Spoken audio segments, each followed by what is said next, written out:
PR permanent residence certificate ಕೊಡ್ತಾರೆ, ಶಾಶ್ವತ ನಿವಾಸಿಯತೆ certificate. ಅವ್ರ ಹೋರಾಟ ಎಷ್ಟು ಮಂದಿ ಕೂಡ ಮಾಡಕತ್ತಾರ. ಅವ್ರು ಎಲ್ಲರ ಪ್ರಕ್ರಿಯೆಯಲ್ಲಿ ಭಾಗವಹಿಸ್ಯಾರ ಒಬ್ಬರೇ. ಹಾಂ, ಎಲ್ಲರೂ ಅದಾರ ಅವರು. ಅವೆಲ್ಲ ನಕಲಿ ಕಂಪ್ನಿ ಅದು. ಆ ವಿಜೇಂದ್ರನ ಚೈಲಾಗಳು ಎಲ್ಲ ಚಮಚಗಳು ಅವನು ವಿಜೇಂದ್ರ ಹೊಂಟಾನ ಕೊನೆಯ ಜಾತ್ರೆ ಅಂತ ಅದ್ರ ರೋಡ ಇವು ಒಂದೊಂದು 3 ತಿಂಗಳ ಮನೆಗೆ ಹೋಗ್ತಾವೆ. ನವಂಬರ್ಗೆ ಎಲ್ಲ ಕೂಡ ಮನೆಗೆ ಹೋಗೋದವ. ಅದಕ್ಕೆ ವರದಿ ಕಳ್ಸೋರು ಅವ್ರು ಇಲ್ಲ ಕೂತು ಅಲ್ಲಿ ಆಫೀಸ್ನಾಗ ಸುಮಾರು 21 ವಾರ್ಡಿನಲ್ಲಿ ಇವತ್ತು ಓಡಾಡಲಾಯಿತು. ಕಾರ್ಯಕರ್ತರಲ್ಲಿ ಜನರಲ್ಲಿ ಧೈರ್ಯ ತುಂಬಲಾಯಿತು. ವರದಿ ಇಲ್ಲೇನು ಚಂಡ ಬಂದೆಲ್ಲ ಕೆಸದಲ್ಲ.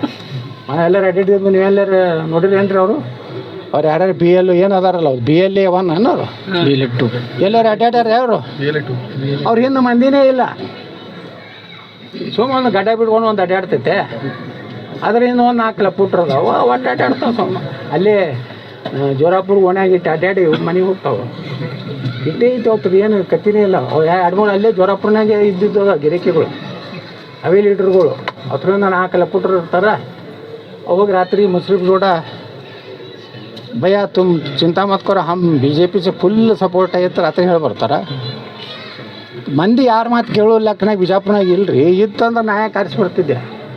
ಹೋದ ಸಲ ಇವರೆಲ್ಲ ವಿರುದ್ಧ ಮಾಡ್ಯಾರಲ್ಲ. ಇವ್ರೇನು ನಾನು ಇಲೆಕ್ಷನ್ ಮಾಡ್ಯಾರ ಏನು BJP ನಿಷ್ಠಾವಂತರತ್ತಿಗೇನು ಬಿಜಾಪುರನಾಗ ಅಡ್ಡಾಡ್ತಾರಲ್ಲ ಅವ್ನು ನಗರ ಅಧ್ಯಕ್ಷನ ಹಿಡೋದು ಎಲ್ಲ ಕಳ್ಳ ನನ್ನ ಮಕ್ಕಳು ಮುಸ್ರಿಪ್ಗೆ ಸಹಾಯ ಮಾಡ್ತಾರೆ. ಸರಿ, ನವೆಂಬರ್ ಏನು ಆಗ್ತೈತೆ ನೋಡ್ತೀವಿ, ಗುರ್ತಿಲ್ಲ. ಮತ್ತು ಕ್ರಾಂತಿನೇ ಮಾಡಲಿಲ್ಲ ಅಂದರೆ ಮತ್ತು BJP ಅದು ಕರ್ನಾಟಕದಾಗ ಬೆಳಿತೈತಿ. ಇವ್ರ ಲೀಡರ್ಶಿಪ್ನಾಗ BJPನ ಮುಗಿದು ಹೋಗ್ತೈತೆ, ಕಳ್ಕೊಂಡು ಹೋಗ್ಬಿಡ್ತೈತೆ BJP. ಮ್ಯಾಗಿನವ್ರಿಗೆ ಏನಾರು ಗಿಂಟ ಅವು ಏನಾರು ಇದ್ದು ಅಂದ್ರೆ ಸರ್ವೆ ಏನಾರು ಮಾಡಿದ್ರೆ ಅಂದ್ರೆ ಮೊದಲು ಹೊರಗೆ ಹಾಕ್ತಾರೆ. ಇಲ್ಲಪ್ಪ ನಮಗೆ ಇಲ್ಲೇ ಇವನೇ ಬೇಕು ಅಂದ್ರೆ ಇಲ್ಲಿ BJP ಅಸ್ತಿತ್ವನೇ ಖಲಾಸ್ ಮಾಡ್ತಾನೆ. ಯಾಕಂದ್ರೆ ಮೊನ್ನೆ ವಿಧಾನ ಪರಿಷತ್ ನಾವು ನೋಡಿರಲ್ರಿ, ಯಾರು ಮೂರ್ಖರು ಜಗತ್ನಾಗ MLAಗಳಿಗೆ ವಿಪ್ ಯಾವಾಗ ಇಶ್ಯೂ ಮಾಡ್ತಾರೆ? ಹಿಂದಿನ ದಿವ್ಸ ಮಾಡ್ತಾರಿಲ್ಲ, ನೀ ಇದು BJPಗೆ ಈ ವ್ಯಕ್ತಿಗೆ ಓಟ್ ಹಾಕತ್ತೇಳಿ. ಇವ್ರು ಅವ್ನು ಓಟ್ ಹಾಕಿ ಬಂದ್ಮ್ಯಾಗ ವಿಪ್ ಕೊಟ್ಟಾರೆ, ಹಿಂದಿನ ಡೇಟ್ ಹಾಕಿ. ಅಷ್ಟು ಭಯ ಐತಿ DK ಶಿವಕುಮಾರ್ದು. DK ಶಿವಕುಮಾರ್ ಅಂದ್ರೆ ಅಲ್ಲೇ ಚಡ್ಡಾಗೆ ಮಾತಾಡೋದಂತ ಬಿಡ್ರಿ, ಚರ್ರ ಹೋಗ್ಬಿಡ್ತಾವೆ. ಹಿಂಗೈತಿ BJP ಹಣೆ ಬಾರ. ಸರ್, ಹೆಚ್ಚುವರಿ ಅಭ್ಯರ್ಥಿ ಹಾಕಿದ ಮೇಲೆ ಇವರು ಕೌಂಟ್ ಮಾಡ್ಕೊಂಡಿಲ್ಲ ಅಂತ ಸರ್. ಮತ್ತೆ ಇನ್ನೊಂದು 2 DK ಶಿವಕುಮಾರ್ ಹಾಕಿದ್ದು ಅವು 2 ಬಾರಿ ಬರ್ತಿದ್ದು, ಇವು 2 ಹೋಗ್ತಿದ್ದು. 7 ಹಾಕಿದ್ದಂತ ತಿಳ್ಕೊರಿ. ಇನ್ನೊಂದು 2 ಹಾಕಿದ್ರೆ ಇವು BJP ಅವು ಹೋಗ್ತಿದ್ದು. ಈಗ ಅದೇ ಅವ್ರಿಗೆ ಮುಳುವಾಗಿದ್ದ ಸರ್. ಹೆಚ್ಚುವರಿ ಅಭ್ಯರ್ಥಿ ಹಾಕಿದ್ರು ನೀವು ಯಾಕೆ ಕೇರ್ಲೆಸ್ ಮಾಡಿದ್ರಿ ಅಂತ ಹೇಳಿ. ಹೌದು, ಕೇರ್ಲೆಸ್ ಯಾಕೆ ಮಾಡ್ಯಾರ ಅಂದ್ರೆ ಹಿಂದಿನ ದಿವ್ಸ ತೊಗೊಂಡು ಬಂದೈತಿ. ಒಂದೇ ನೀನು ಏನಾರೇ ನಾಟಕ ಮಾಡಿದಿ, ನಮ್ಮ 5ನೇ ಅಭ್ಯರ್ಥಿಗೆ ಓಟ್ ಹಾಕ್ಸಲಿಲ್ಲ ಅಂದ್ರೆ ನೀ ಡೂಪ್ಲಿಕೇಟ್ ನಿಮ್ಮ ಅಪ್ಪನ ಸಹಿ ಮಾಡಿ ತೆಗಿತೇನೆ ಅಂದ್ಕೊಳ್ಳೆ. ನಾವು ಇಲ್ಲ, ಏನೂ ಮಾಡಬೇಡ ಅಣ್ಣ, ನಾವು ಹಿಪ್ಪೆ ಇಶ್ಯೂ ಮಾಡೋದಿಲ್ಲ ಅಣ್ಣ, ನೀನು ಮಾರ್ಗದರ್ಶನದಾಗ ಇರ್ತೀನಿ ಅಣ್ಣ. ಒಬ್ಬ ರಾಜ್ಯಾಧ್ಯಕ್ಷ ಅವನು ಹೇಳಿಲ್ಲ. ನಾವೆಲ್ಲ ಧರಣಿ ಕೂತೀವಿ ರಾತ್ರಿ. ಆ DK ಶಿವಕುಮಾರ್ ಬಳಿ ಹೋಗಿ ಸಹಿ ಮಾಡಿಸ್ಕೊಳ್ಳಕತ್ತಂತಮ್ಮ, ಇಂಥವ್ನು ಟ್ರಾನ್ಸ್ಫರ್ ಮಾಡಿರಿ, ಇಂಥದ್ದು ಅಭಿವೃದ್ಧಿ ಕೊಡಿ. ಒಬ್ಬ ರಾಜ್ಯಾಧ್ಯಕ್ಷ, ಒಬ್ಬ ಆಡಳಿತ ಪಕ್ಷ ಉಪಮುಖ್ಯಮಂತ್ರಿ ಕೈ ಹೊಡ್ಕೊಂಡು ಎತ್ತಾರೆ. BJP ಮರ್ಯಾದೆ ಎಲ್ಲಿ ಇರ್ತದೆ? ಮಾನ್ಯ ರಟ್ಟಿಹಳ್ಳಿಗೆ ಹೋಗಿದ್ರು, ಹಾವೇರಿ ಜಿಲ್ಲಾದಾಗ. ನಮ್ಮ ಹಿಂದೂ ಒಬ್ಬ ವ್ಯಾಪಾರಿಯನ್ನು ಕೊಲೆ ಮಾಡಿದ್ರಲ್ಲ, ಅಲ್ಲಿ ಹಿಂದೂ ಕಾರ್ಯಕರ್ತರು ಹೇಳಿದ್ರು, ನಿನ್ನೆ ಬಂದಿದ್ರು ಬೊಮ್ಮಾಯಿ ಅವರು, ಸನ್ಮಾನ್ಯ ರಾಜ್ಯಾಧ್ಯಕ್ಷರು. 45 ಬಂದಿದ್ರು. 45ರಾಗ 15 ಮಂದಿ ಮುಂದಿನ ಹಾವೇರಿ ವಿಧಾನಸಭೆಗಳು ಟಿಕೆಟ್ ಬಿಡೋರಿದ್ದಾರಂತೆ. ನಾವು ಹೋದಾಗ 3-4 ಸಾವಿರ ಮಂದಿ ಕೊಟ್ಟಿತ್ತು. ಅದು BC ಪಾಟೀಲ್ ಕ್ಷೇತ್ರ. ಎಲ್ಲದಾಗ ಗೊತ್ತಿಲ್ಲ, BC ಪಾಟೀಲು ತನ್ನ ಕ್ಷೇತ್ರದಾಗ ಒಬ್ಬ ಹಿಂದೂ ಕೊಲೆ ಆಗೈತಿ.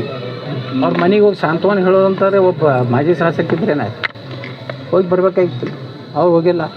ಅಂದ್ರೆ ಯಾವ ರೀತಿ ಇವರು ಪಕ್ಷ ನಡೆಸ್ಲಕತ್ತಾರ ಅನ್ನೋದು ಇದು ಉದಾಹರಣೆ. ಮತ್ತು ಇಂಥವ್ರನ್ನೇ ತೊಗೊಂಡು ನಾನು ನವಂಬರ್ ನಂತರ ಅವ್ರನ್ನೇ ಪಟ್ಟ ಕಟ್ತೇನೆ ಅಂತ ನಾವೇನು ಮಾಡೋಕ್ಕಾಗ್ತದೆ? ರಾಜ್ಯ ಉಸ್ತುವಾರಿನೂ ಬದಲಾವಣೆ ಮಾಡ್ತಾರೆ. ಗೊತ್ತಿಲ್ಲ ರೀ ಉಸ್ತುವಾರಿ ಯಾರು ಏನೋ. ನಾವು ಈ ಹಿಂದೊಬ್ಬ ಅರುಣ್ ಸಿಂಗ್ ಹತ್ತಿದ್ರಲ್ರಿ, ಅವತ್ತಿನಿಂದ ಉಸ್ತುವಾರಿಗಳು ಮ್ಯಾಗಿನ ವಿಶ್ವಾಸಕ್ಕೆ ಕಳ್ಕೊಂಡಿರೋ. ನಾವು ಏನು ಹೇಳಿದ್ರು ಅವ್ರು ನಮಗೆ ಅಪಾಯಿಂಟ್ಮೆಂಟ್ ಕೊಡ್ತಿದ್ದಿಲ್ಲ. ನಾವು ಹೋಗಿ ಹೇಳಿದ್ರೆ ಏನು ಹೇಳ್ತಿದ್ದ ಅರುಣ್ ಸಿಂಗ, विजेंद्र बहुत कर्मठ कार्यकर्ता है, उनका जैसे कर्नाटक में कोई नहीं है ಅಂತ ಹೇಳ್ತೀವಿ. ಅಲ್ಲಿಂದ ಏನು ಶಕ್ಕ ಹೊಡಿತಾವೆ ಮುಂದೆ. ಅವನೇ ಕರ್ಮಠ ಕಾರ್ಯಕರ್ತ ಅಂತ ಹೇಳೋದು. ನಾವು ಉಸ್ತುವಾರಿನ ತೊಗೊಂಡು ಏನು ಬೆಂಕಿ ಹಚ್ಚೋದು? ಅಲ್ಲಿಂದ ಹೇಳೋದೇ ಬಿಟ್ಟಿವಿ ನಾವು. ಅದಕ್ಕೇನು ಅರ್ಥ ಇಲ್ಲ ಅಂತ. ಹೊರಗೆ ಹಾಕಿದ್ರು. ಹೊರಗೆ ಹಾಕಿ ಏನು ಮಾಡ್ಕೊಂಡ್ರು? ಎಷ್ಟು ದಿವಸ ನೀವು ನಿಷ್ಠಾವಂತ ಕಾರ್ಯಕರ್ತರು ಹೊರಗೆ ಹಾಕೋರು. ಈಗ ಇಷ್ಟೆಲ್ಲ ಕಾರ್ಪೊರೇಟ್ರು, ಮೇಯರ್, ಇಷ್ಟೆಲ್ಲ ಬಿಜಾಪುರನಾಗ ಇಷ್ಟೆಲ್ಲ ದೊಡ್ಡ ತಂಡ ಐತಲ್ಲ, ಎಲ್ಲರೂ ಹೊರಗೆ ಹಾಕ್ತಾರೆ. ಯಾರು ಕಾರ್ಯಕರ್ತರ ಭಾವನೆ ತಿಳ್ಕೋದಿಲ್ಲ, ಆ ಪಕ್ಷದಲ್ಲಿ ಅಷ್ಟು ತುಳಿದಿಲ್ಲ. ಅದಕ್ಕೆ ನಾನು ಹೇಳ್ತೀನಿ ಕೇಂದ್ರದವ್ರಿಗೆ, ನಿಮ್ಮದೇನು ಇಂಟೆಲಿಜೆನ್ಸು, ನಿಮ್ಮದೇ ಆದಂಥ ತಂಡ ಏನಿದೆ. ಯಾಕಂದ್ರೆ ನಾನು ಅವತ್ತು ರಾಷ್ಟ್ರೀಯ ಅಧ್ಯಕ್ಷರಿಗೆ ನಾ BJPಗೆ ಓಟ್ ಹಾಕ್ತೀನಿ ಅಂತ ಪತ್ರ ಬರೀದೇ ಇದ್ದರೆ, ನಾನು ಕಾಂಗ್ರೆಸ್ಸಿಗೆ ಓಟ್ ಹಾಕ್ಯಾನ, ಬಸನಗೌಡ 8 ಕೋಟಿ ರೂಪಾಯಿ ತೊಗೊಂಡಾನ, 50 ಕೋಟಿ ರೂಪಾಯಿ ಡೆವಲಪ್ಮೆಂಟ್. ಈಗ ನೋಡಕತ್ತಾರೆ ನಾಳೆ ಯಾರ್ಯಾರು ಓಟ್ ತೊಗೊಂಡಾರ ಅನ್ನೋದು. ಏನು ಈ CT ರವಿ ತಂಡ ಏನು ಬೇಕಾಗಿಲ್ಲ ಇದಕ್ಕೆ. ನಾಳೆ MLA ಫಂಡ್ ಏನು ಹಂಚ್ತಾರಲ್ಲ, BJP ಒಳಗೆ ಎಷ್ಟು MLAಗಳಿಗೆ 8 ಕೋಟಿ ರೂಪಾಯಿ ಕೊಡ್ತಾರೆ, ಅದ್ರ ಮ್ಯಾಗಿಂದ ಗುರ್ತಾಗ್ತೈತಿ ಇವ್ರು ಯಾರಿಗೆ ಹಾಕ್ಯಾರ. ಅಲ್ಲೇ ಗುರ್ತಾಗ್ತೈತಿ. ಅವರಿಗೆಲ್ಲ ಅಸೋಸಿಯೇಷನ್ ಕೊಟ್ಟಾರ ಅವರು, ಕಾಂಗ್ರೆಸ್ನವರು. ನಿಮ್ಗೆ 50 ಕೋಟಿ ರೂಪಾಯಿ ಫಂಡ್ ಕೊಡ್ತೀವಿ, ಮ್ಯಾಗ ಏನು ಕೊಡೋದು ಇವ್ರಿಗೆ ಕೊಟ್ಟಾರ, ಅದನ್ನು ತನಿಖೆ ಮಾಡಲಿ.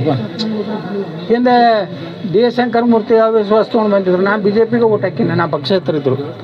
ಅಂದರೆ ಅಪಪ್ರಚಾರ ಸುಮ್ಮನೆ ಮಾಡೋದ್ರಿಂದ, ನೀ ಹಂಗೆ ಅಪಪ್ರಚಾರ ಕೊಟ್ಟು ಫೇಸ್ಬುಕ್ನಾಗ ಮಾಡಿದಂದ್ರೆ ನಾನು ಚಾಲು ಮಾಡ್ತೀನಿ. ಒಂದರೆ ಆ ವಿಜೇಂದ್ರ ಕಡೆ ಇರುವ ಕೊಟ್ಟಿದ್ದ ಅಕೌಂಟ್ ಏನದಲ್ಲ ಫೇಸ್ಬುಕ್ನಾಗ, ಅವೆಲ್ಲ ಲಾಕ್ ಅದಾವ. ಅವ್ರ ಅಪ್ಪಗೆ ಹುಟ್ಟಿದ್ರೆ ಆ ಲಾಕ್ ತೆಗೀರಿ. ನಮ್ಮವ್ರು ಹೋಗಿ ನಮ್ಮ ಕಾರ್ಯಕರ್ತರು ಮೆಟ್ಲೆ ಚಾಮರಾಜನಗರದಿಂದ ಬಿದರ್ವರೆಗೆ ಮೆಟ್ಲೆ ಹೊಡಿತಾರೆ. ಅದು ಮೆಟ್ಲೆ ಹೊಡಿತಾರೆ ಅಂತೇಳಿ ಅದು ಲಾಕ್ ಮಾಡಿರ್ತಾರೆ. ಅವ ಯಾರು ಏನು ಗುರ್ತಾಗಬಾರ್ದು. ನಿಮ್ಮ ಎಲ್ಲ ಲಾಕ್. ಹಾಂ, ಅವ್ರವ್ರು ಲಾಕ್ ಯಾಕೆ ಮಾಡ್ತಾರೆ? ಈಗ ನಮ್ಮವ್ರ ಕಾರ್ಯಕರ್ತರು ಅದಾರ, ಓಪನ್ ಇಟ್ಟಿರ್ತಾರೆ, ಬಾಂಬಾಗ ಕುಸ್ತಿ. ಈ ವಿಜಯೇಂದ್ರನ ಚೇಲಗಳು ಅನ್ನೋದಾರ ಎಲ್ಲ ಲಾಕ್ ಅದಾವ. ನೀವು ನೋಡಿರ್ಬೇಕು, ಲಾಕ್ ಅಂತ ಬರ್ತದೆ. ಅದು ನವಂಬರ್ಗೆ ಲಾಕ್ ಆಗೋದೈತೆ, ಅದಕ್ಕೆ ಲಾಕ್